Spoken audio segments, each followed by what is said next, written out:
धोरण 9 विषय हिंदी जैम शिक्षण संकुल की तरफ से आपका स्वागत है।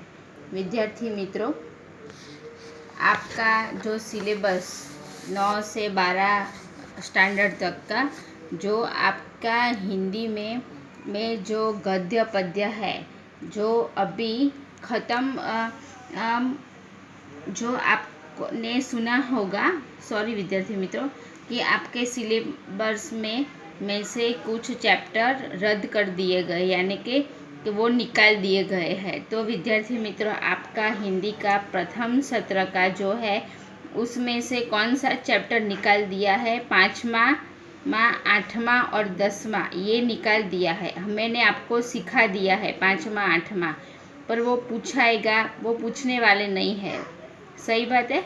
तो 5वां 8वां और 10वां है भारत का गौरव। वो अभी स्टार्ट करने वाले थे, पर वो अभ्यासक्रम में से अभी रद्द कर दिया है। वो काव्य है, तो वो काव्य अभी चलानी नहीं है। उसके बाद में आता है एक यात्रा यह भी, और उसके बाद में आता है रानी। तो वो रेखा चित्र है। तो विद्यार्थी मित्रों, ये 3 थे, 10, 11 और 12। उसमें से 10वां भारत का गौरव जो काव्य है वो निकाल दिया गया है। तो अभी हमको सिर्फ 11 और 12 वो सिर्फ 2 ही चलाने हैं, उससे आगे नहीं चलाने हैं। 12 तक चलाने का, उसके बाद प्रथम सत्र का कोर्स आपका संपूर्ण कंप्लीट हो जाता है। तो विद्यार्थी मित्रों, उसके बाद आते हैं हमको व्याकरण का जो टॉपिक है वो सिखाना है। तो व्याकरण का जो टॉपिक है उसमें मुहावरे और कहावतें आपको पाठ्य पुस्तक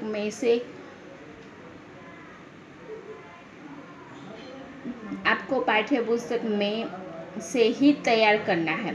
उसके बाद में मैं जो शुद्ध अशुद्ध वाक्य है वो मैं आपको सिखा दूंगी। वो एक ये जो है, एक यात्रा यह भी और ये रानी, दोनों मैं आपको सिखा दूँ। उसके बाद में शुद्ध अशुद्ध वाक्य वो मैं आपको ग्रामर का टॉपिक बता दूंगी। तो आप अपनी पाठ्य पुस्तक लेकर जब भी बैठे तब आपको ये उसमें से निकाल देना है। 5, 8 और 10 टिक कर देना विद्यार्थी मित्रों, कि यह आपको परीक्षा में पूछाएगा नहीं वो जो पाठ है। तो अब मैं शुरू करती हूँ एक यात्रा यह भी। तो आप अपनी पाठ्य पुस्तक लेकर पाठ्य पुस्तक में अभी ध्यान रखेंगे।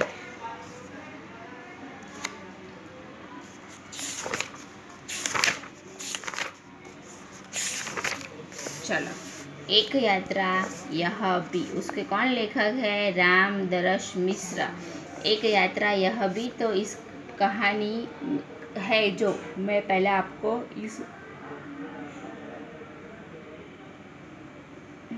आपको इस पाठ की कहानी बता देती हूँ। एक लेखक होते हैं, वो ग्वालियर गए होते हैं डॉक्टर को बताने के लिए। तो वो उन्हें ग्वालियर पहुंचकर रिक्शे में जाना होता है। तो बाहर आपको मालूम है कि बस स्टॉप हो या रेलवे स्टेशन हो, तो बहुत सारे रिक्शा वाले बाहर खड़े होते हैं। तो एक रिक्शा वाले ने बोला कि कहाँ जाना है? तो वो जवाब नहीं देते। तो वो रिक्शे वाला ने बोला कि बाबूजी, दूसरी भी रिक्शा करोगी तो मेरी रिक्शा क्यों नहीं लेंगे आप? तो ऐसा करके वो बैठ जाता है। वो उन दोनों में बातचीत होती है, एक दूसरे के प्रति अच्छा लगाव हो जाता है। वो कहाँ का रहने वाला होता है, जो होता है ना रिक्शे वाला जो लड़का, वो बहुत अच्छा और ईमानदार होता है। वो आगरा से में उसका घर होता है। बचपन में माँ बाप गुजर गए होते हैं। परवरिश बड़े भाई ने की होती है। भाई वकील है, उसने भी बीए पास किया होता है। वो नौकरी खोजने के लिए आता है। जब तक नौकरी नहीं मिलती तब तक वो रिक्शा चला रहा था। एक दिन एक लड़की की मदद करके उसके बाद उसके साथ शादी हो जाती है। और उसकी जो जो ग्वालियर में गए होते हैं लेखक, वहाँ वो उसको सारी बात बताता है। रिक्शा वाला होता है ना वो लेखक को। तो लेखक को ग्वालियर की जो यात्रा होती है ना, वो उनको याद रह जाती है। इसलिए यहाँ लिखा है कि एक यात्रा यह भी। तो हम पाठ अभी आगे पढ़ेंगे और ध्यान से सुनेंगे। तो विद्यार्थी मित्रों, आप भी जब भी आपको पाठ भी सिखाया जाए, तब आप क्या करना, घर पे पाठ्य पुस्तक लेकर हिंदी पढ़ना और गुजराती ट्रांसलेट भी करना। तो इसमें जो रिक्शा वाला होता है तो उसमें क्या करता है, उसके जीवन की घटना वो सब और एक नारी के प्रति उसके जीवन में उतारे गए कर्म बोध से उसे प्रेरणा मिलती है। नारी की सम्मान, स्त्री सुरक्षा एवं आत्मीयता पूर्णता इस कहानी में प्रस्तुत किया गया है, इसलिए उसको अत्यंत प्रेरक है। तो सुनिए विद्यार्थी मित्रों, मैं बहुत यात्रा भीरू हूँ, એટલે કે યાત્રા પર નીકળતે સમય ડર બના હોતા है। ભીરુ યાની કે ડરપોક, એટલે કે છે કે એમને યાત્રાનો એ બાર પ્રવાસમાં ફરવા જાય એને બહુ ડરપોક હોય છે।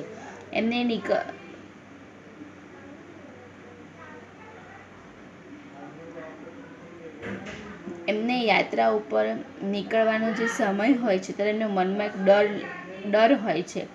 पता नहीं है कि कैसे कैसे लोगों से पाला पड़ेगा, એટલે કે ખબર નથી કે હવે યાત્રામાં મુસાફરીમાં જઈશું તો કેવા કેવા લોકો મળશે। હવે બધી જગ્યાએ સરખા વિદ્યાર્થી મિત્રો માણસો હોતા નથી, બધી જગ્યા માણસોના સ્વભાવ કેવા હોય છે, અલગ અલગ। सबसे बड़ी असहजता तो अनुभव होती है। अंट शंट किराया मांगने वाले ऑटो वालों से नए शहर में कैसे कैसे लोग मिलेंगे, यह चिंता भी बनी होती है। એટલે કે છે કે એમને એવો અનુભવ થાય છે, એટલે કે એમ થાય છે કે બહાર જઈશું તો કે અટકળે કે એવી રીતે કોઈ રિક્ષાનું ભાડું માંગી લે, અને તમને ખબર છે કે અજાણ્યા માણસ લાગે ને તો શું કરે છે, રિક્ષાવાળા વધારે પૈસા માંગતા હોય છે। એટલે કે છે કે ખબર નહીં કે નવા શહેરમાં જઈશું તો કેવા લોકો મળશે, એવી એમને ચિંતા થતી હોય છે। तो इस बार एक डॉक्टर से मिलने के लिए ग्वालियर जाना पड़ गया, એટલે એમને એક ડૉક્ટરને મળવા માટે ગ્વાલિयर જવું પડ્યું। પત્ની साथ थी इसलिए आश्रित बनी हुई थी, એમની પત્ની એમની જોડે હતા એટલે એમને બહુ ચિંતા હતી નહીં। સ્ટેશન પર ઉતરતે ही ऑटो वाले पीछे पड़ गए, એટલે કે જે સ્ટેશન ઉપર ઉતરે છે ને તરત રિક્ષાવાળા એમની પાછળ પડી જાય છે। हम चुपचाप आगे बढ़ते रहे, એટલે એ ચૂપચાપ શું આગળ ચાલતા રહ્યા। एक नव युवक ऑटो वाले के साथ लग गया, એટલે એક નાનો જે યુવક હતો, નાનો જે છોકરો હતો એ શું કર્યું, રિક્ષાવાળો એમની સાથે લાગી ગયો। हम कुछ बोले बिना आगे बढ़ते रहे, એટલે કશું બોલ્યા નહીં પણ એ આગળ ચાલતા રહ્યા। उसकी आवाज़ आई, એનો અવાજ આવ્યો। बाबूजी, એટલે કે છે કે बाबूजी आप आखिर कहीं जाएंगे ही और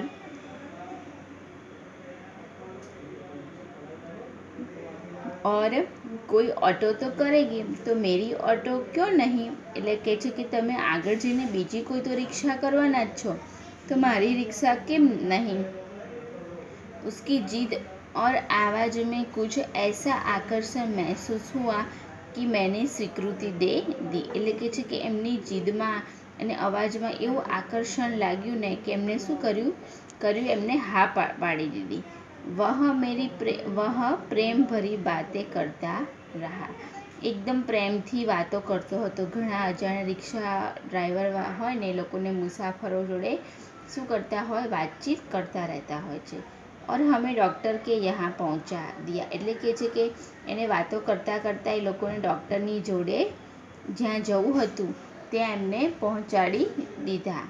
उसके द्वारा बताए गए वांछित पैसे देकर, એટલે કે એના દ્વારા કીધેલા પૈસા આપીને ડૉક્ટર કે ઘર की कॉल बेल बजाई, એટલે કે છે કે ડૉક્ટરના ઘરનો જે બેલ હતો એ શું કર્યું, એને બેલ વગાડ્યો અને પછી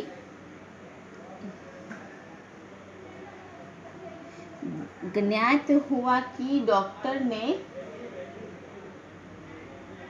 की क्लिनिक की जगह बदल दी है, એટલે પછી અવાજ કર્યો પણ કોઈ આવ્યું નહીં અને પછી જોયું તો ખબર પડે છે કે ડૉક્ટરને તો જે દવાખાનું હોય છે એની જગ્યા શું કરી છે, બદલી દીધી છે।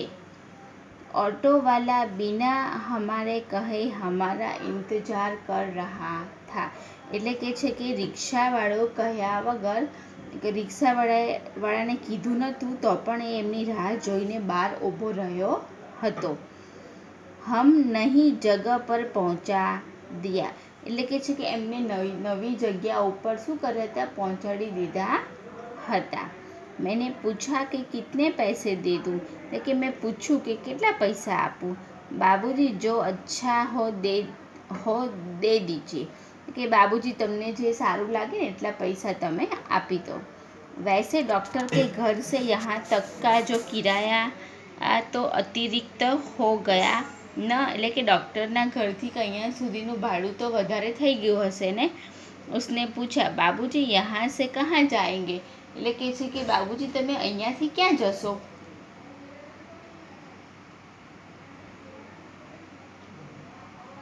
मैंने होटल का नाम बता दिया और कहा,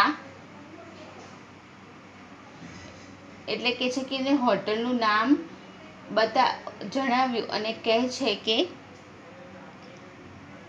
ભાઈ તુમ જાઓ यहाँ देर लग सकती है, એટલે કે છે કે ભાઈ તું જતો રહે, અમને અહીંયા વાર લાગશે.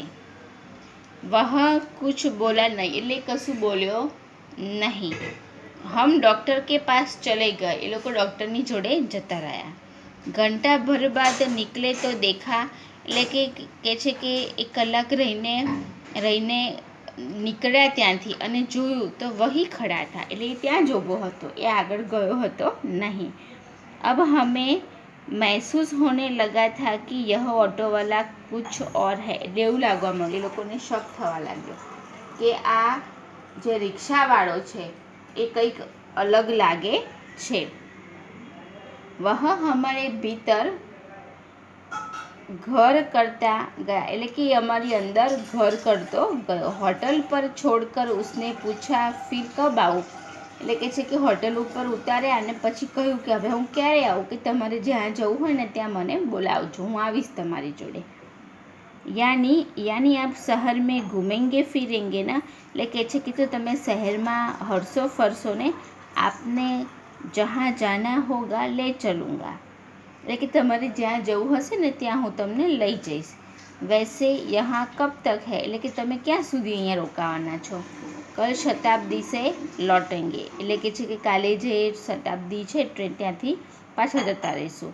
તો આપકો ઘુમાને કે લીએ કબ આ જાઓ, તો તમને ફરવા લઈ જવા માટે હું ક્યારે આવું. ભાઈ આજ તો થકે હે આરામ કરેંગે કલ ઘૂમેંગે, એટલે કે આજ તો બહુ થાકી ગયા છે, હવે કાલે ફરશું. ઠીક હૈ બાબूजी यह मेरा मोबाइल नंबर मुझे फ़ोन करके बुला दीजिए, એટલે કે લો આ મારો મોબાઈલ નંબર, મને ફોન કરીને બોલાવી લેજો. और तुम्हें अपना नाम तो बताया नहीं, એટલે કે તમે મને એટલે પછી કહે છે કે તે મને તારું નામ તો જણાવ્યું નહીં, તો કહે છે મોહન, તો કે અચ્છા નામ, એટલે એ લોકો કહે છે કે મોહન સારું નામ છે.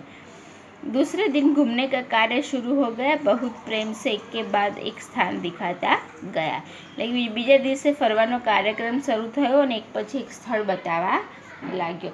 तो विद्यार्थी मित्रों आज हम इतना तक रखते, अपना घर पे ख्याल रखना और पढ़ाई करना, पढ़ाई में ध्यान देना, जो होमवर्क बाकी है वो कंप्लीट करना. Thank you.